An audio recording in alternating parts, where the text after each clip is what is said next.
Hey church, it's Anna here. I hope you're all doing okay. I am really enjoying these devotionals. It's really nice to get to know some of the team at church. For those of you who don't know, I am the youth pastor in our city campus. So I get to work with the year 7 all the way up to 13s through 2 programs, Voltage and Oxygen. So pleased to meet you. I'm going to be doing a devotion today on Ephesians 5, which has been part of the Ephesians series. I've been really enjoying it. Ephesians as a book, or Ephesus as a church, we're all pretty new Christians, and the overriding theme in this book is definitely about maturity in Christ. So something that all of us can get some value out of no matter where we're at. The book is broken into 2 halves, I think. The first 3 chapters are about everything that Christ has done for us, and the last 3 are about our response to that. Now we know what Christ has done in that journey, and then what do we do next? So it's really important to approach the second half of this book with the understanding that it's what we do is because of what God's already done for us. Makes it easier to approach some of the harsher verses, like the ones that we hit in 5, like I'm going to be talking about. So when I do a devotion, I like to read a passage and see if there's something that jumps out and like arrests my heart, catches your breath, something that just leaps off the page for you. And when I approached this chapter, I was trying to come up with all these profound, deep things to say about marriage and all of that kind of stuff. But the bit that captured me from the very start was the very first verse. We're pretty privileged here as a family in our wee bubble, our wee Benny bubble, to have spent some really beautiful time together in the last 4 weeks.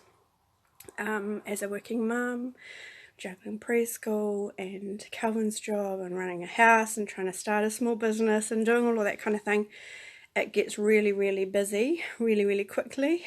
And to have no rush, no alarms, no time pressures has been really, really beautiful. And we are working better as a team, personally, in our house than we have ever before. So I kind of get to write this from a place of feeling quite content, which definitely makes it easier to smile through, I suppose.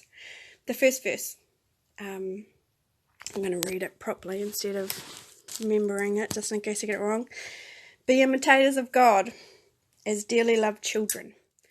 So one of the things that has, because of we've had this precious time, has stood out for me is Izzy's relationship with his dad. They, in the first 2 weeks of isolation, Calvin built a woodshed. And he was out there every day getting ready for winter and doing that. He's a landscaper by trade, so he's pretty good at it. But Izzy would be out there every day with his wee tool belt on and his hard hat, which is a wee bit extreme. I don't know what he needed a hard hat for, but anyway. But he's out there every day using the wrong tools. Calvin's trying to help him get the right tool, or fixing the stuff that he gets wrong and things, but he just wanted to spend time with his dad. He wanted to be like his dad. And if we as Christians and as followers of Christ can come to him and can come to his instruction for us for spiritual maturity with that simplistic, childlike faith where we just want to be imitators of Christ, we're not invested in our own agendas. We haven't got all these horrible things to do other than the fact that just like Christ was poured out like incense for us, our act of worship is to imitate that.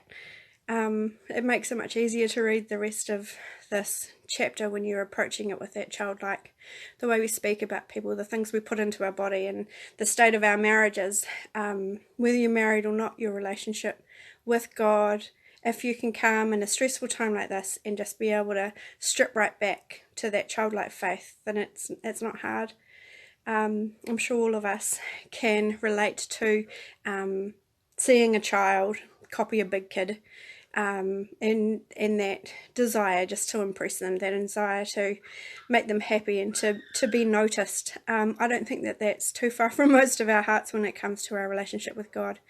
And wherever we're at on our path if we can just simplify, if we can just pull it back and we can just approach it like those 4-year-olds, how much better is it to be able to spend that time learning from God, being around Him, just making those moments magic.